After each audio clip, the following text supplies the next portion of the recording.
One of these days we're going to be wrong about something on purpose just to know what it's like to be wrong about stuff, to remember what that feeling is like. This is a brand new week. It's a brand new Village Vice. He's Zach Blackerby. He's never wrong.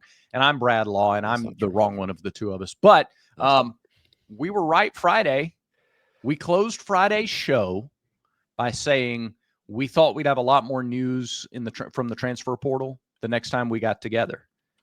And boy, do we. Yeah. Auburn's defensive line has gotten a lot bigger, a lot beefier, and a lot more and a lot more experienced since last we talked to you. That's true. Yeah.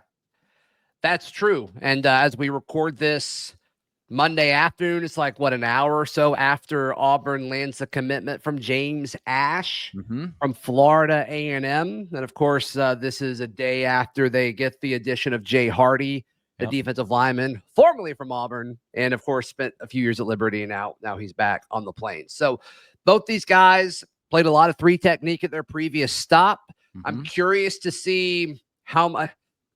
I think Jay Hardy is a nose, but we'll see. And I think the addition of Ash, Ash is a three technique, maybe could do some end stuff in heavier situations, but I don't know if that makes a ton of sense with the other guys on the roster. But I like Ash and I like Hardy for what they're being asked to do. And that's provide depth and be bodies and eat up reps in games. And I think both of these guys can do that. I'm going to ask you to compare these two additions to some of the experienced guys they brought in last year, just to play 1 year on the defensive front. After I tell everybody that today's show is brought to you by mybookie.ag. When you use promo code BARN, they're giving you a 50% deposit bonus up to $1,000. 50% deposit bonus up to $1,000 when you use the promo code BARN. You'll also get a $10 casino chip as well. Just use promo code BARN at mybookie.ag. How similar is this to last year's situation where you bring in 3-4 experienced interior defensive linemen? Nobody's expecting them to play 70 snaps a game and never leave the field. It's a rotation. It's, maybe about half, maybe a third of the snaps. Yeah. How similar is this? I think it's different. If you had to compare the guys they got in the spring window in the defensive line last year to this year, would you take Jay Hardy and James Ash, or would you take Isaiah Rakes and Phillip Bleedy? I think most people are taking Rakes and Bleedy. Yeah. More so for Bleedy than anyone else. I think Bleedy is the best of the four players that we're talking about. But we were bringing those guys in with the expectation of we need you to play. We need you to compete at an SEC level. And from a snap count standpoint, they did it. Bleedy played 281 snaps for the Tigers last year, and then Rakes played 319, who was second among defensive linemen, only behind Bobby Jamison Travis. So they were asked to shoulder a major load when it comes to managing reps and holding down the interior defensive line. James Ash and Jay Hardy are not being asked to do that. So I do think it's a little bit of apples and oranges as far as what the value and where they're going to be slotted in. I think James Ash and Jay Hardy allow this defensive line to be deeper and hopefully better. But if we're comparing just straight up players to players, I think the two guys from last year are better. That's why. Well, and I was asking more the compare the situations. Yeah, because that matters when you evaluate the player and say who's better. Well, what are you asking them to do?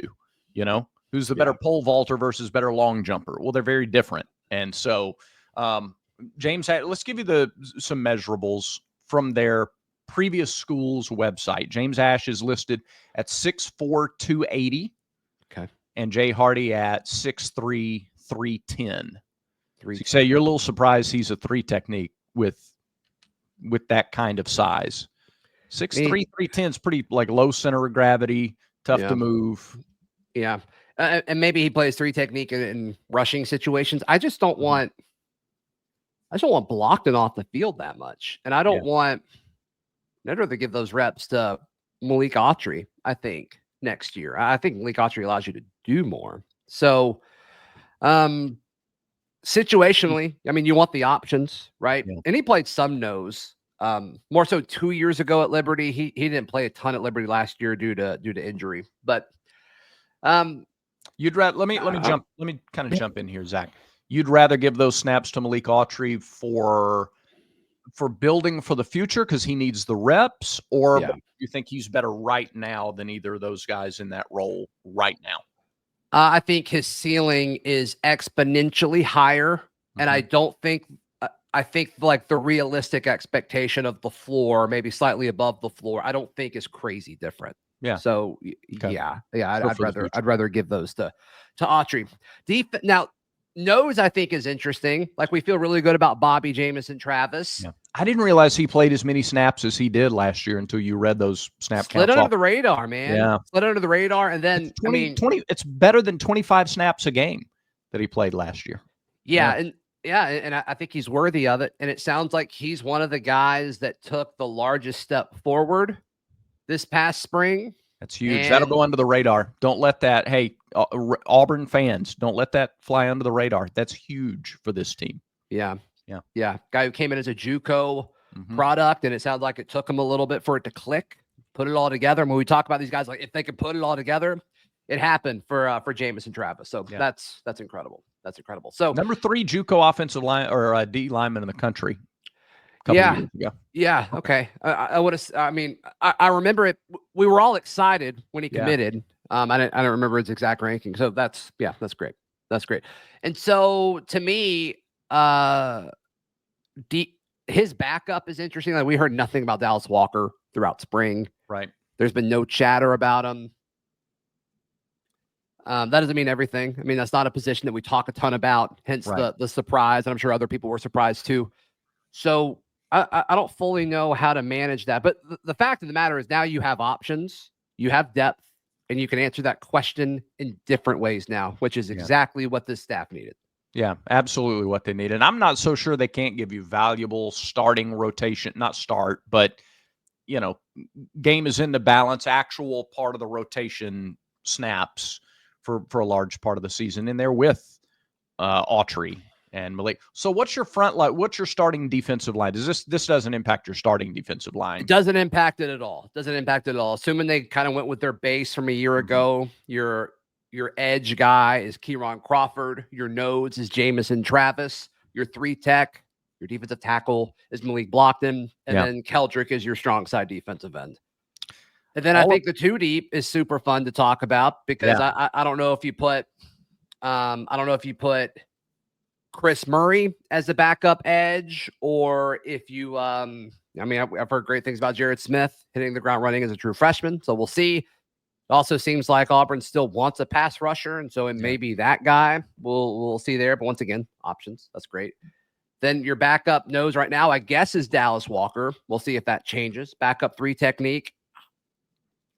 Battle between James Ash, Jay Hardy, and Malik Autry. I think Malik Autry gets more snaps than the other 2 guys, but we'll see.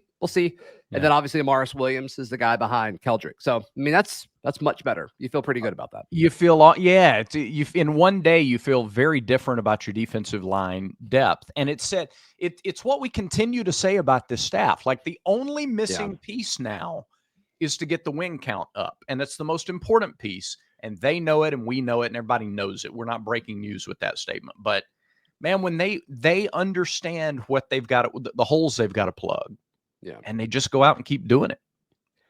So Auburn had 5 interior defensive linemen get over 200 snaps last year. 4 of them got over 280. So Philip Bleedy, 281, Rakes, 319, Jason Jones, 213, Bobby Jamison Travis, 321, Malik Blockton, 305. How many of those guys do you think? Who are the candidates on this roster to play over 250 snaps in the interior defensive line? It's interesting because Jason Jones is an interesting conversation, but he got the fewest of those. Like my instinct was to say if he had been on the field more, maybe does one of those. Obviously, that takes snaps away from other guys, but but he was the least on that list. So even if he's on the field more, guys are still probably on there more than 200. And just for context, after Jason's 213, massive drop off till you get to Trill Carter's 73. So like they played 5 guys. Is that ideal? Was that the plan? I mean, surely they thought more out of Gage Keys and Trill Carter when they brought him in. Yeah. So is the plan to go with 5 or 6? Yeah. We'll see. I mean, we'll see what happens this year because I think they'll have the options now. Yeah. So 200 snaps would be how many a game? Let me see. Let me do some quick math. Like 17, 18 snaps a game. Okay. That's it. Doesn't seem like a lot. If you're rotating 3 guys at those positions, I think you'd love to get 6 guys over 200 snaps. So the most likely ones, Jamison Travis, obviously. Malik Blockton, obviously. They both did it last year. Yeah. Who's after that? I think Autry is on that list. I think both these guys are on that list. They've played so much football. I left out Jordan Crawford in the 2 deep. Jordan Crawford might be the backup defense nose tackle. That he might be. He might beat out Dallas Walker. If he has any kind of year like the equivalent of what Malik Blockton had last year in terms of coming in as a freshman, and he very well could. Sure. Yeah. I think the need for Malik Blockton to have a year last year was greater than the need for Autry or Crawford to have, a similar year this year. I think it's less this year, which is good. It's ideal.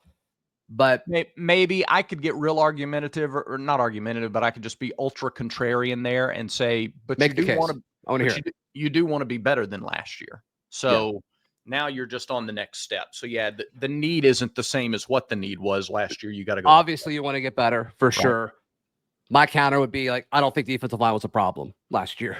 So fine. Yeah. But whatever. So could 5 guys be there? Yes. I think it might be more. And you see it. Like, I think you're still going to see a ton of snaps go to Blockton and Jamison Travis. Mm-hmm. And then you might actually have a drop off after those first 2 and then have more guys hovering around 200 instead of a few guys hovering around 300 and then a big drop off. That's my prediction. And the guys that hover around 200 could be Crawford, could be Autry, could be Hardy. We'll see what happens with Ash, Dallas Walker. Like, you've got candidates now where it's like, okay, all those guys would make sense there. Yeah. Ash has played in 34 career games, by the way. Hardy has played also in 34 career games. Would have had more if he didn't have the injury last year. So, that's kind of it is similar in that you bring in multiple experienced guys. Last year, not all those guys took. This year, we'll see. Here's something that could hurt those snap counts on defense, and not just for the line, but linebackers and corners and everybody. Auburn also added a linebacker, by the way, over the weekend. We haven't talked about him yet. We do that another day. Another need that they wanted. One of my favorite additions is portal. This offseason, I think it was perfect for what they needed. Absolutely what they needed. Yeah. But how much is the defense going to be on the field? Is the offense better? Does it stay on the field longer? Is the defense more explosive and get off the field better on third down than it did? So that can take then you can't get 6 guys on the field for 200 snaps because you're just not on the field as much. Great point. And we've talked about how we all think Auburn's offense will run more snaps. Yeah. Or more plays, and have all these guys will have more snaps this upcoming season. So if that's the case, you'd have to think Auburn will play less snaps on defense. So that obviously helps for sure. All right. We're going to talk Zachamania. Zachamania 41 running what? Did I say Zachamania? I'm sorry. You did. You meant to say Wrestlemania, and that's okay. To say Wrestlemania. That's okay. Sorry. Yep. We'll give you some thoughts on that after the Zackster tells you about Rhoback. Yes, Rhoback.com. Actually, had somebody DM us this weekend, making sure that they got the code right, and it sounds like they put it in order. So that's super exciting stuff. I should have asked what they got because, there's so many options. You can talk about the best polos in the game. You can talk about the best performance hoodies in the game, the best quarter zips in the game. They've got everything over at Rhoback.com with all the different patterns, designs you could possibly imagine. All of it at Rhoback.com, and we don't want you to pay full price. Mother's Day is coming up. You go to Rhoback.com. They've got your Mother's Day gift guide. Easy. And so for the moms in your life, young or older, wiser, they got it. Rhoback.com. Yep. Use promo code VICE20 for 20% off your order. Once again, VICE20, promo code VICE20 at checkout over at Rhoback.com.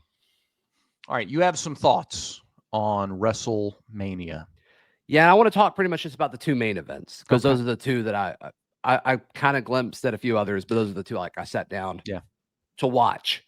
What we saw Saturday night, the triple threat. Yep. Between Roman Reigns, CM Punk,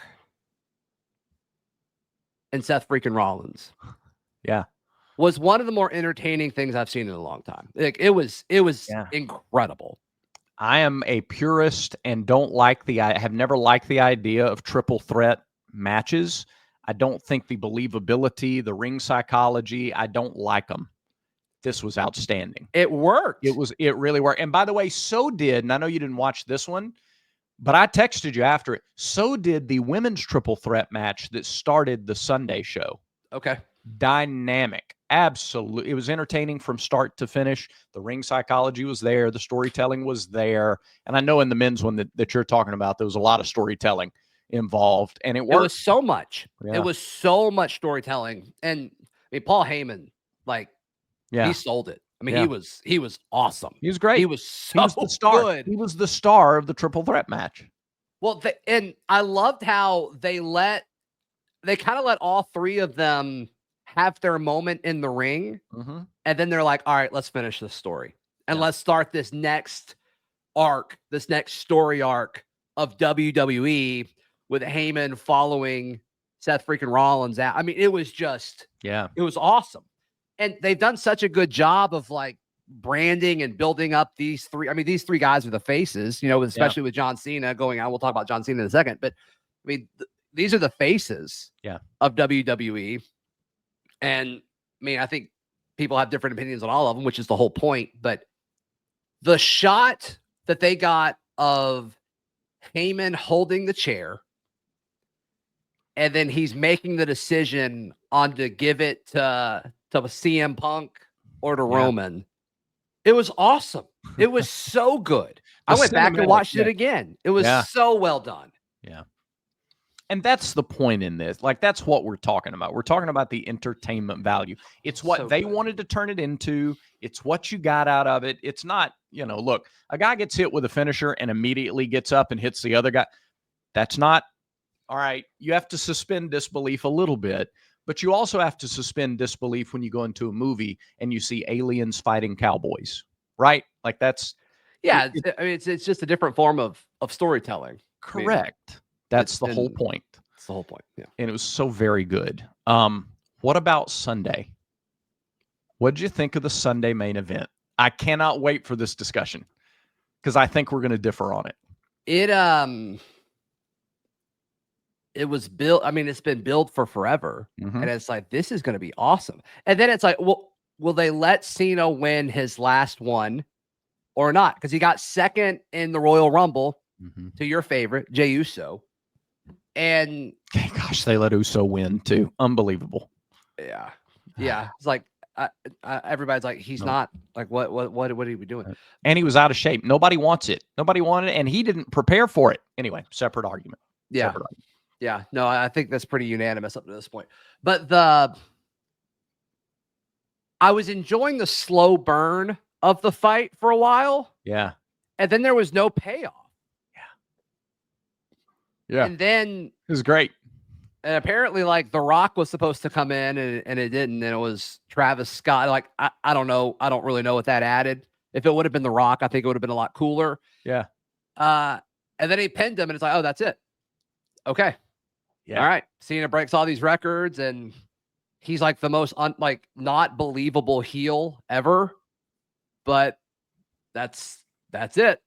That's what we got. I don't know. I enjoyed watching it, but then when I was done, I was I kind of wanted a lot more than that. Yeah. And that was the point. Okay. That was the point. It wasn't that was Cena's that's been his whole thing since the heel turn was you get nothing. You don't get new music. You don't get a great match. You know what you get? Double axe handles off the top rope. And a resting chin lock, a front face. He went to the mat 2 or 3 times with just rest holds. Yeah. You don't get what you want. That's the whole point. Okay. This final match, this grand match, he didn't go out like Shawn Michaels and The Undertaker and have the greatest match in WrestleMania history. He had a mid-level match. And he paid it off with the storytelling at the end where Cody's got to make his decision, and you don't get rewarded for the right decision. Mm-hmm. You don't get it. I'm sorry, you don't get the thing you wanted and deal with it. Yeah. And that's the whole angle of this character. And the crowd ate it up. They were booing Cody noticeably, and the announcers didn't know how to handle it. And they were cheering Cena loudly, and the announcers didn't. Like halfway through, they were like, it's clear people don't like it. And they stopped saying that halfway through because it was clear they wanted him to win. People like the story. Which Cody has been billed as this, like, most lovable guy in WWE, the American Nightmare and all that. And it's just, people wanted Cena. Wanted Cena. Somebody made the point last night. I don't remember if it was Joe Tess in the after show or maybe it was one of the guys during, but throughout John Cena's career, when he was the good guy, when he did all the right things, people booed him for it. They didn't want it. Now that he's the guy who says, you don't get what you want, you get nothing, they love him for it. Yeah. Now, what does that say about us as the audience? What does that say about our culture? Or does it say anything about anything? Is it just entertainment? I don't know, but I think it's John Cena, a guy who, I haven't been following WWE that long, but a lot of people have. And he's an era of their life. Right. Mm-hmm. And I think they wanted to see him win one more time. Yeah. I think it's just as simple as that. Okay. And maybe it is, but I think it's the end of like Tom Brady's career. Right. I watched him as a Patriot fan wearing a shirt about his accomplishments right now. But like, as soon as he goes to Tampa, that was kind of his heel turn, right? If you will. And it's like, he's like the most lovable guy in the world. Everybody's pulling for Tom Brady. He can't do enough good things. And it's like, I've been trying to sell this guy for 20 years, like all these stuff, all the things that he did with New England. So, but I think they knew that the end was coming. Same with Peyton going to Denver and leaving Indy. Like, when it's almost done, I think we kind of stop and appreciate. It's like, get one more. Yeah. Get one more for us, because childhood version of me watched this guy win. Yeah. I want to watch it. I want to watch him win one more time. I think it's similar. I think it's the modern day equivalent of Hogan going heel in 1996. Okay. Because they kind of got tired of the good guy. And when he took that leap and said, all right, let's try this. If it doesn't work, it's a massive flop. But let's try it. Let's go out and be courageous and try something new professionally. Let's reinvent ourselves a little bit. Yeah. And they loved him for it. It became the most popular thing in wrestling for the next 5 years. And I think this is similar. He's tried the good guy thing. People got tired of it. He's taken a chance. We dig it. We're here for the show. Yeah. Which is cool. Whatever. I think we all knew this in real time. Like, the story of the match and the legacy of it was way bigger than the match itself. Like, we knew that going into it, especially if Cena were to win. Yeah. But even the match itself, to me, I noticed it about halfway through. This looks like a match that the $1 Million Man Ted DiBiase would have had in 1990, like with turnbuckle moves and a very slow pace and deliberate. And this isn't high flying spots. Yeah. This isn't Hurricane Ranas. This is on purpose. This is an average match on purpose. Yeah. Because you don't get that flashy thing that you want as the fan. The triple threat the night before, iconic. Pretty hard to top that anyway. That was the main event. Yeah. That was the main event of WrestleMania. It was very good. That first one too. Don't go back and watch the first one of Sunday. The women's triple threat to start. Who won that? The reigning champion, Io. Okay, gotcha. Don't know her last name. First time I had seen, but that was really good storytelling too, because it wasn't about her at all. It was about the other two. So, got it. Yeah. All right. There's your WrestleMania recap on Village Vice. We haven't done that in a minute. So there we go. There you are. There we go. Cool. I think that does it for today's show. Yeah, lots more to talk about throughout this week. We will talk about the linebacker transfer from Maryland, who Zach loves very much. Maybe there's more basketball news coming. We don't know. Maybe. They've been cleaning house there. So Maybe. Fun time of year, and we'll talk about it. Thanks for hitting that subscribe button. Thanks for commenting on the video. Remember, until next time, everyone has vices. Make sure Village Vice is one of yours.